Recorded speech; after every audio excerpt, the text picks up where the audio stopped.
Assalamualaikum warahmatullahi wabarakatuh.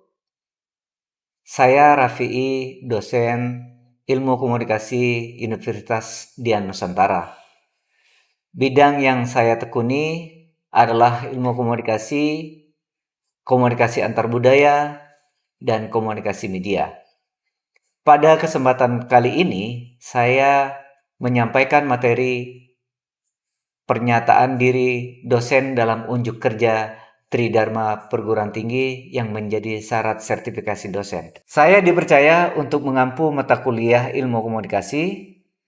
Mata kuliah ini saya rancang dan saya sampaikan secara sederhana karena komunikasi dapat dilakukan oleh semua orang, baik individu, kelompok, organisasi, dan lainnya. Meskipun secara sederhana, mahasiswa diharapkan harus memahami teori komunikasi sebagai modal dasar untuk menganalisis fenomena yang terjadi di sekitar mereka. Ruang diskusi dapat dilakukan secara terbuka. Pada kesempatan kali ini, ruang diskusi dilakukan secara tatap muka agar lebih mudah memahami materi yang akan saya sajikan. Assalamualaikum warahmatullahi wabarakatuh. Selamat pagi. Pagi. Oh, sudah pada sarapan? Sudah. Alhamdulillah. Saya belum. Oke. Sebelum kita mulai, tentu kita harus berdoa menurut kepercayaan dan keyakinan masing-masing, karena doa adalah sebagai sebuah pengantar atau sebagai pintu dari kesuksesan kita. Mari kita berdoa dimulai.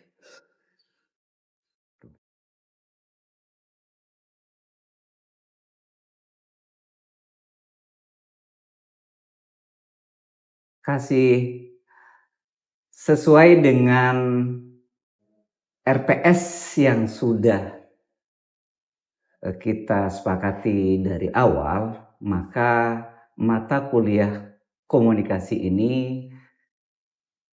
kita akan bahas terkait tema di pertemuan 3, yaitu bentuk komunikasi interpersonal, intrapersonal, kelompok, dan organisasi massa. Oleh karenanya, tentu teman-teman sudah tidak asing lagi dengan komunikasi ini.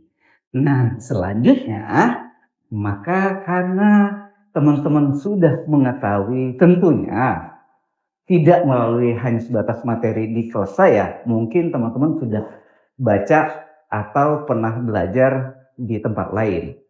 Dimaksudnya adalah tempat lain itu bisa jadi adalah di kelas sebelah atau di dosen-dosen sebelumnya. Karena ini adalah sebagai sebuah pengantar ilmu komunikasi, maka kita harus mengetahui hal tersebut lebih mendalam. Komunikasi pada intinya adalah merujuk pada teori Laswell, yaitu ada 5 unsur. Yang pertama adalah ada komunikator, ada pesan, ada medianya, ada komunikannya, dan juga ada efeknya. Hal itulah yang dibuat menjadi sebuah rujukan utama bagi seluruh para teoretikus atau para pemuka komunikasi di seluruh penjuru dunia. Hal ini karena Harold Laswell itu menjadi sebuah kiblat dari semua pemikir, maka selalu kalau ada komunikasi selalu itu adalah membahas, entah itu adalah hanya sebatas meng-catch atau fokus pada komunikatornya, atau juga fokus pada pesannya, atau juga fokus pada medianya, ataupun juga fokus pada komunikannya, dan juga apa sih efeknya ke sana. Tergantung siapa yang mau membahasnya, atau tergantung siapa yang mau akan mendalami tersebut. Kalau dalam sebuah penelitian, Banyak hanya sebatas fokus pada komunikator dan pesannya, atau komunikator dengan komunikasinya, atau komunikator dengan medianya dan lain-lain. Itu adalah tergantung dari siapa yang mau melakukan sebuah penelitian atau mau melakukan sebuah tindak lanjut yang lebih mendalam lagi.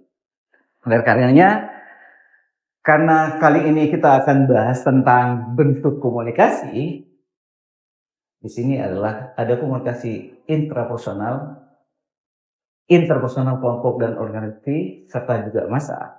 Tentu teman-teman sini pernah mengalami apa yang dimaksud dengan komunikasi intrapersonal itu, karena komunikasi intrapersonal itu adalah komunikasi yang terjadi dalam kehidupan kita atau dalam diri kita. Maka contoh-contoh itu adalah tentunya teman-teman itu sudah pernah lakukan bila dirinya adalah dekat dengan sang holik atau sang Tuhan. Komunikasi yang dimaksud komunikasi interpersonal adalah salah satu bentuk ketika teman-teman itu melaksanakan ibadah. Ibadah kita berdoa, maka dalam doa adalah ada di dalam diri kita komunikasi. Ataupun tidak hanya sebatas itu. Komunikasi selain doa itu apa? Komunikasi interpersonal apa? Acungan tangan.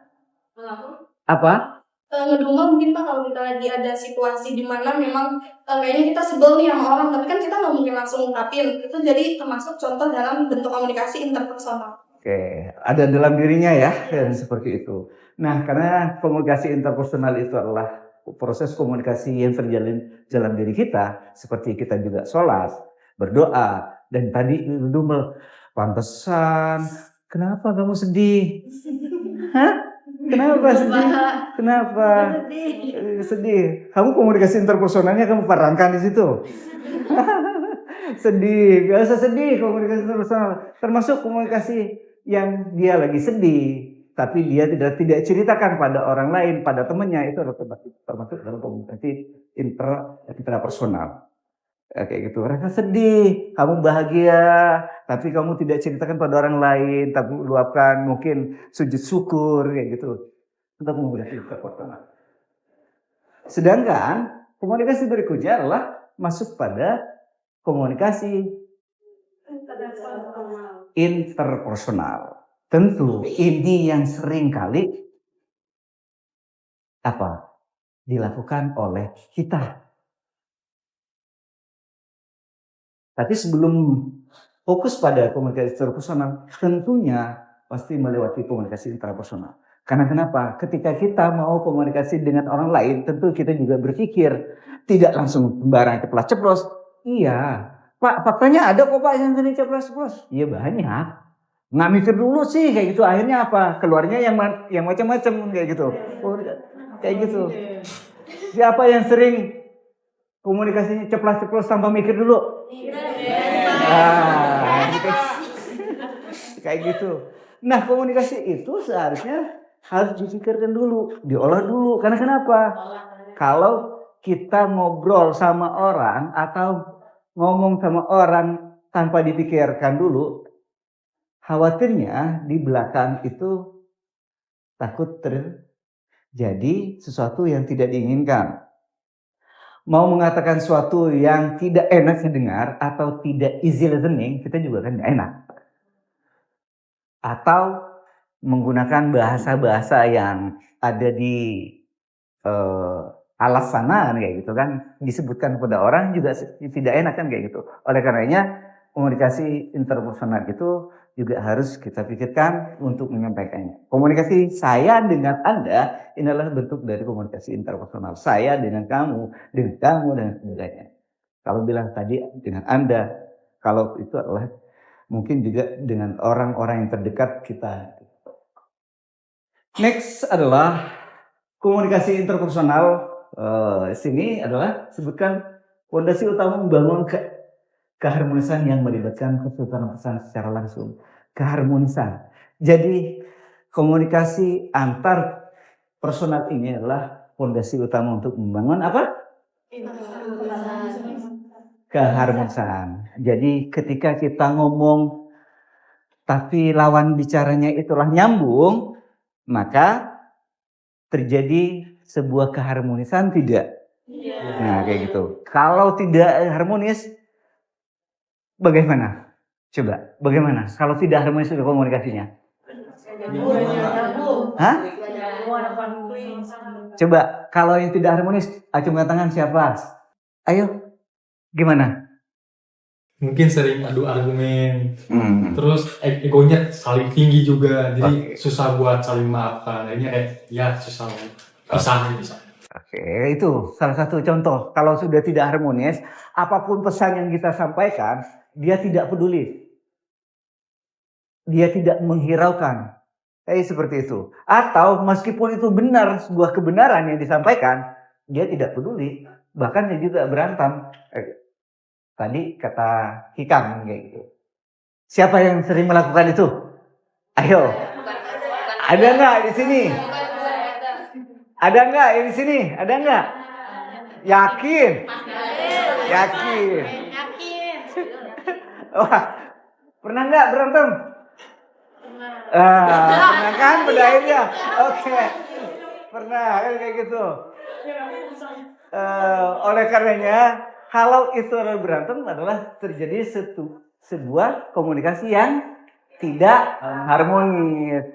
Nah, ini yang dimaksud dengan pertukaran secara langsung. Keharmonisan berarti sudah tidak harmonis. Sama kalau berantem, ya berantem janganlah, hindari hal itu ya. Bikin kondusif, bikin harmonisan itu. Nah, kalau komunikasi menurut De Vito adalah interaksi antar dua individu atau lebih yang memungkinkan terjadinya pertukaran pesan secara langsung.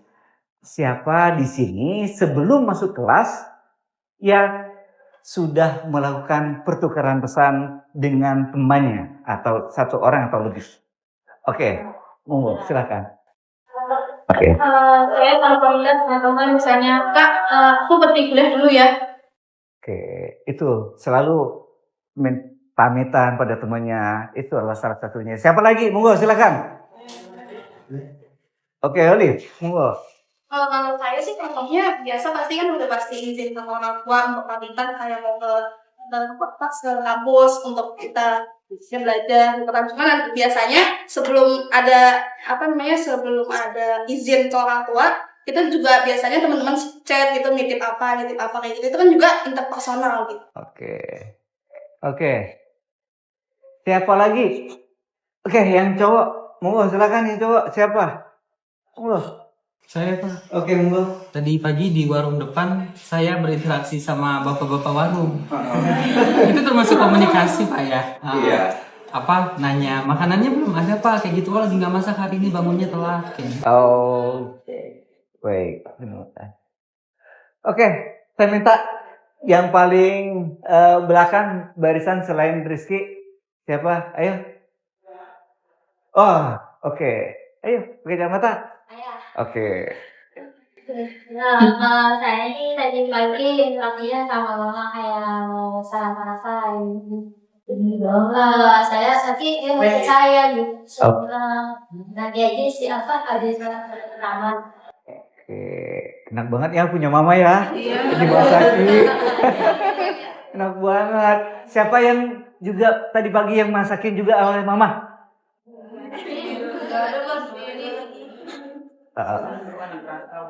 Nggak ada. Siapa yang masak sendiri? Saya. Hah? Saya yatim piatu. Siapa? Ada. Oke. Itulah komunikasi interpersonal yang sering kali juga terjadi di antara kita. Oke. Selain komunikasi interpersonal, kita telah masuk pada komunikasi kelompok. Oke. Komunikasi kelompok ini tentu seperti yang BP mengatakan bahwa komunikasi kelompok terjadi interaksi 3 orang atau lebih yang memiliki tujuan bersama. Sekarang adalah siapa yang pernah? Sekarang ada pertanyaan. Ini 2 orang atau lebih yang memiliki tujuan bersama seperti pengambilan keputusan atau pemecahan masalah. Biasanya di sini pembagian kelompok kalau pas teman-teman itu dilakukan mau presentasi, biasanya pembagian kelompok itu, kelompoknya itu terjadi dari 2 orang atau 3 orang, bahkan 4 atau sampai 5 dan lain sebagainya. Itu adalah menjadikan sebuah kelompok. Siapa yang di rumahnya? Sekarang saya tanya, siapa yang di rumah punya kelompok, punya grup, atau kalau di kelas siapa yang punya grup? Itu kan kelompok. Oke. Punya. Siapa yang punya kelompok atau grup lebih dari 5? Kalau WhatsApp. Oke. Kalau komunitas, semua silakan. Grup yang lebih dari 5, acungkan tangan. Acungkan tangan. Semua banyak. Acungkan tangan. Kalau memang semua, ya semua, nggak apa-apa. Oke, semua nggak apa-apa. Kalau memang punya semua kayak gitu. Punya nggak? Lebih dari 5? Punya. Semua? Oke, lebih dari 5. Oke, lebih dari 10? Ada nggak? Ada lebih 10? Ada. Kelas 40. Oh. SD, SMP, SMA gitu. Masih ada punya grup nggak? Masih banyak ya? Ada grup keluarga? Ada.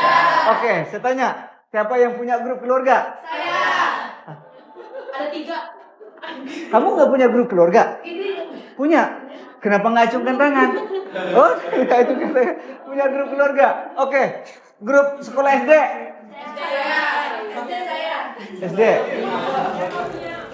SD. SMP? Ada semua.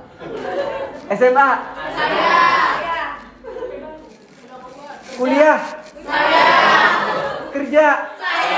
Ya, semua saya ini. Semua pengen grup. Ada grup hanya sebatas 2 orang yang dibuatnya diri Anda dengan orang yang spesial. Ada nggak? Oke. Siapa? Ada, jadi waktu pertama kali masuk kuliah, saya kan punya teman di sini kan. Nah itu di grup itu saya cuma berdua tuh. Tapi buat ya saya buat mati kuliah. Jadi kalau waktu pertama kali, sekarang grup itu udah terbengkalai. Oh, Udah nggak dipakai. Karena kalau dia nggak pakai itu nggak bisa kuliah lagi. Udah nggak spesial. Nggak dipakai lagi pak grupnya.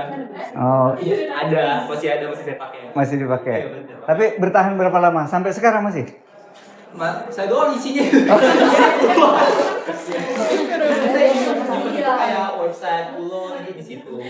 Cara pembayaran saya nyimpen di situ. Oh gitu. Karena dia keluar ya saya simpen aja jadi grup buat saya gitu. Oh gitu. Oke. Atau cuma berdua bisa ada kayak gitu.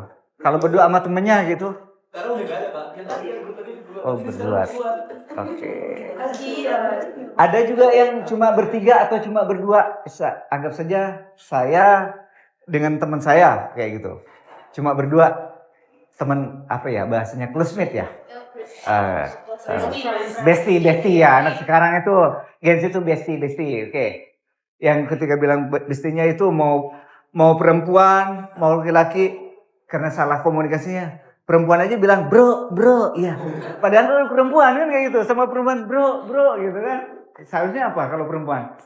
Nah, ini adalah sebuah kesalahan di antara teman-teman ketika dalam sebuah komunikasi. Sebenarnya komunikasi itu kalau bilang simple ya simple, dan sulit ya sulit, tergantung bagaimana mereka adalah memaknai atau menggunakan komunikasi tersebut. Ada yang seorang yang jurusan komunikasi, cara komunikasinya kurang baik, nah, seperti itu. Ada yang disebut kita adalah orang komunikasi, tapi tidak komunikatif, kan kayak gitu kan. Seharusnya kan orang komunikasi harus komunikatif kan, karena sudah tahu ilmunya. Tapi kadang tidak komunikatif. Ditanya diem, ya kayak gitu. Habis itu ditanya mau kemana, jawabnya kemana. Nah kayak gitu. Itu salah satu. Selain kelompok ada komunikasi organisasi.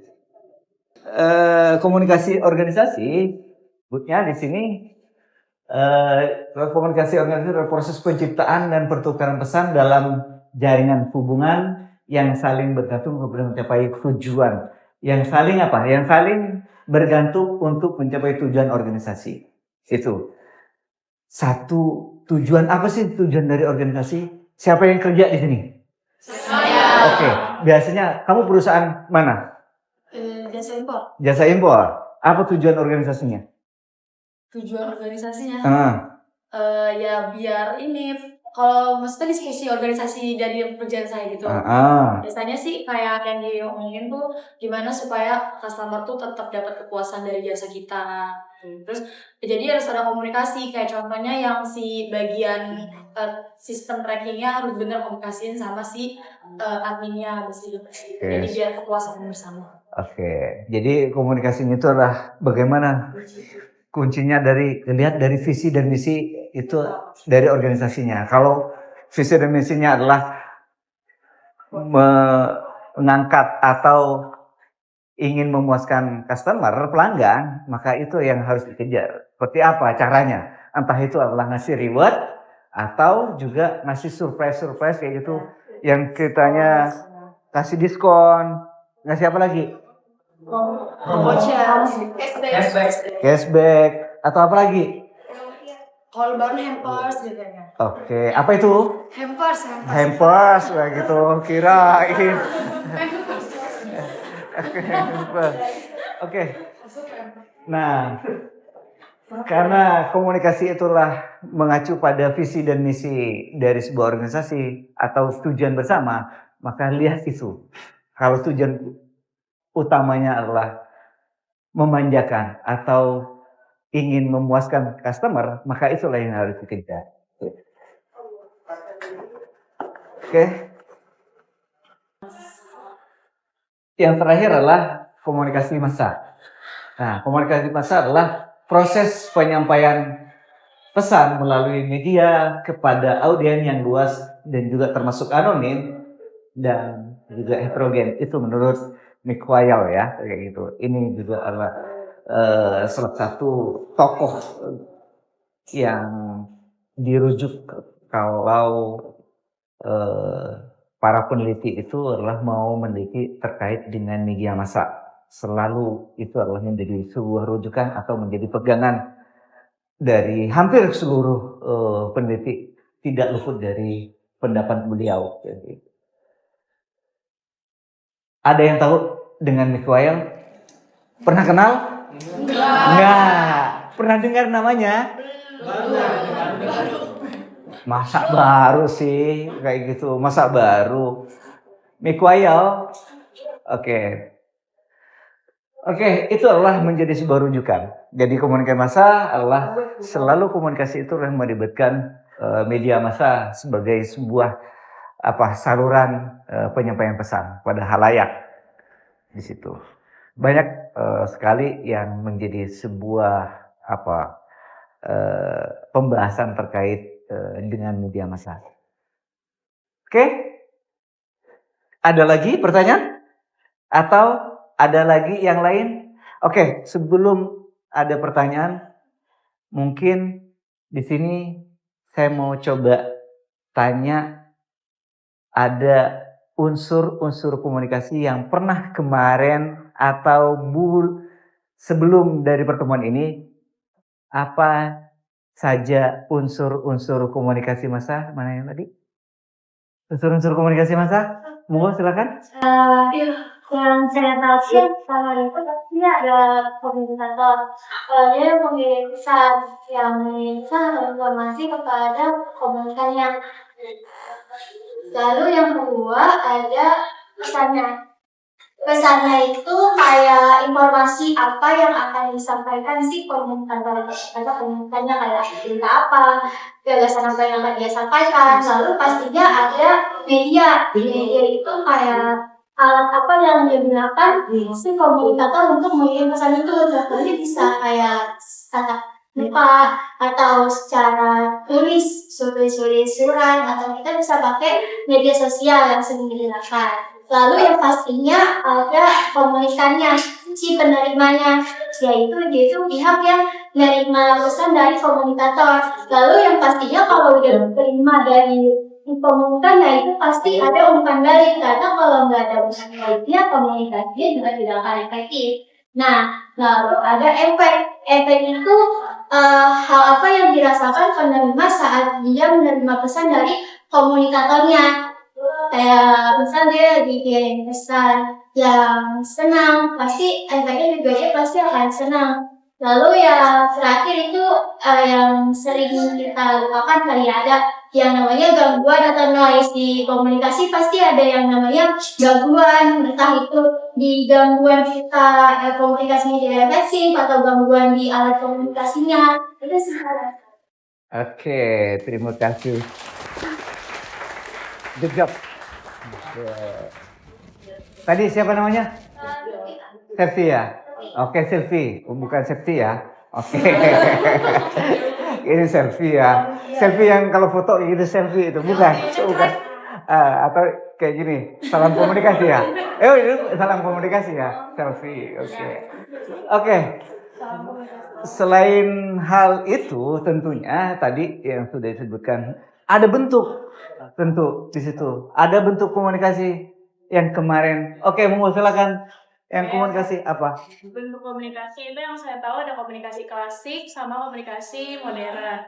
Kalau klasik itu dia komunikasi yang tanpa menggunakan alat atau tatap muka, misalnya kayak sekarang kita kuliah atau khutbah saat Jumatan atau pidato. Nah, kalau komunikasi modern itu dia sekarang udah menggunakan alat digital, misalnya kita Zoom meeting atau video call. Itu yang saya tahu. Oke, good.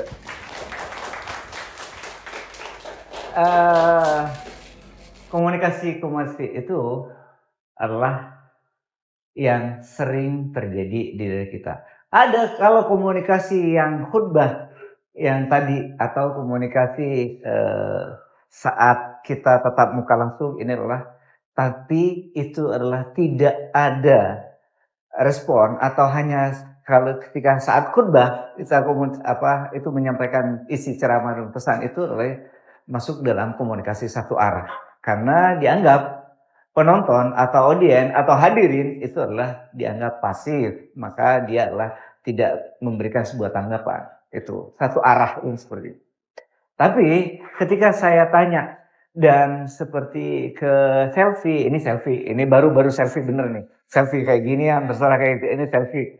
Ini adalah ketika ada timbal balik, ada feedbacknya, maka itu masuk dalam two-wise communication atau dua arah komunikasinya saling interaksi satu sama lain ke sana. Oke, ada pertanyaan sebelum saya tutupkan? Oke. Bagaimana caranya agar komunikasi di kelas itu lebih efektif? Nah, tentu ada yang mau jawab? Bila tidak ada, saya. Oke. Komunikasi yang efektif adalah komunikasi yang saling ada interaksinya, nyambung juga. Kalau kata selfie tadi ini V dengan F nih kayak gitu. P ya. Oke. Oke. Itu apa? Komunikasi yang efektif, maka komunikasi yang terjadi satu sama lain saling mengerti pesan apa yang disampaikan, kemudian dia telah menanggapi apa yang disampaikan tersebut. Apa yang disampaikan, kalau kamu adalah salah satu contoh mesan batagor, saya tidak mungkin membelikan apa? Bakso itu tidak efektif namanya, tidak nyambung namanya. Tapi kalau kamu mesan batagor, sedikit saya beliin bubur ayam tambah tidak nyambung kayak gitu. Tapi ketika kamu mesan minta tolong untuk belikan batagor, maka saya berikan batagor, itu namanya komunikasi sangat efektif kan kayak gitu. Ditambah lagi bahasanya, kalau bahasa anak sekarang saya dalam bahasa bercandanya komunikasinya minta tolong beliin batagor, habis itu dibeliin tapi gratis. Wah, sangat efektif itu. sangat efektif banget gitu. Pasti itu menjadi idola. Gitu kan? Udah bilang, apalagi kata si Olive, "Pak, saya juga mesen, Pak. Apa? Es cincau." Oke. Berapa nih? 3. Apa? Nanti efektif, Pak. Kayak gitu. Oke, efektifnya apa? Karena gratis ya, Pak, ya itu.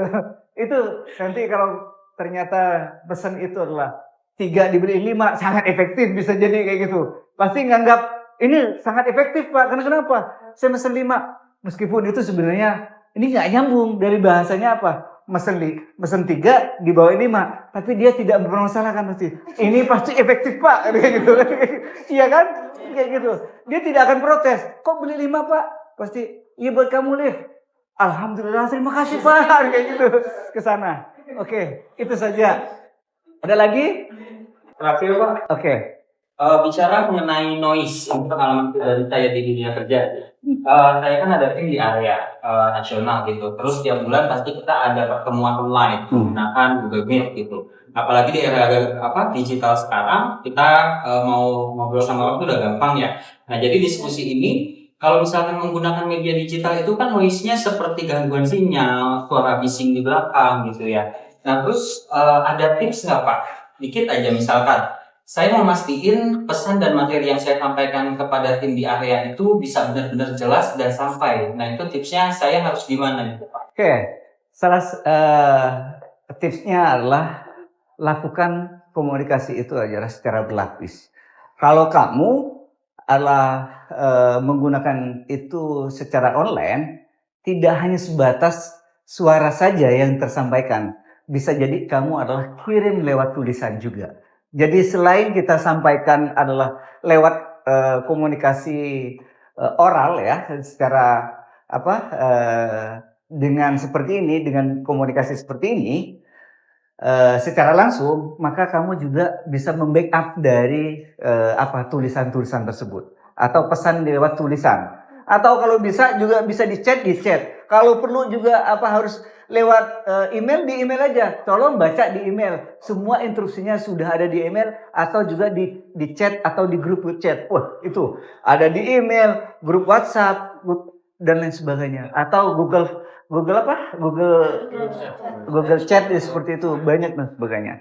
Itu banyak sih sebenarnya. Mau dilakukan itu atau coba tanya juga pada temannya yang satu bucket atau satu bagian kayak gitu. Bisa jadi seperti itu. Jadi satu divisi yang kayak gitu. Jadi caranya seperti itu. Kalau hanya sebatas mengandalkan komunikasi itu adalah tadi adalah Zoom saja, bisa jadi ketika kondisi internetnya adalah kurang memadai atau tidak stabil, maka bisa jadi suaranya putus-putus. Kayak gitu. Kalau udah putus-putus bisa jadi kalau kamu mengirimkan lewat chat juga mungkin suara putus-putus apa yang disampaikan, tapi nanti dia bisa baca, oh ini loh sebenarnya inti dari yang disampaikannya kayak gitu. Dan pada akhirnya mereka tidak akan atau mengurangi kesalahpahaman dan semua pesan itu akan terdelivery dengan baik. Oke, itu saja. Terima kasih. Baik. Ada lagi? Sudah. Oke, bila sudah tidak ada, kita cukupkan di terakhir, yaitu adalah boleh memberikan kuat hari ini dan untuk 1 tahun ke depan. Oke. Ntar bilang cakep, ini cakep mulu kayak gitu. Oke. Cakep. Untuk sebuah kesuksesan tidak ada sebuah proses yang dengan dijalani secara mudah atau bahasanya secara singkat. Tidak ada proses yang dilalui dengan mudah untuk mendapatkan hal yang indah. Oleh karenanya tetap semangat biar itu menjadi nilai ibadah.